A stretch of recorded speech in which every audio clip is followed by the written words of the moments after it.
কুমড়োর ছক্কা বাঙালির খুবই সুস্বাদু খাবার। প্রথমে আমরা কুমড়োটাকে কিউব শেপে কেটে নেব।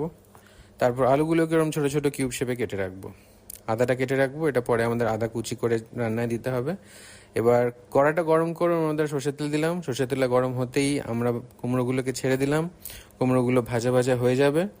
এবার তারপরে আমরা ওটা তুলে নেবো একটা থালায়। এবার ওই কড়াতে অল্প তেল যদি দরকার পড়ে দিয়ে তার মধ্যে তেজপাতা দেবো, গোটা জিরে দেবো, হিং দেবো, আর আলুগুলো ভাজবো। এখন নাড়িয়ে চাড়িয়ে দেখবেন আলুগুলো বেশ নরম নরম হয়েছে, লাল লাল হয়েছে। হালকা নুন দেবো। এরপর দেবো আমরা আদা কুচি, হলুদ গুঁড়ো, জিরে গুঁড়ো আর কাঁচা লঙ্কা। আর ছোলা দিলে স্বাদ খুব ভালো লাগে খেতে। নাড়িয়ে নেবো, সব একসাথে মাখা মাখা হয়ে যাবে। এরপর আমরা কুমড়ো ভাজাগুলো দিয়ে দেবো। গরম রুটি দিয়ে দুর্দান্ত লাগে খেতে।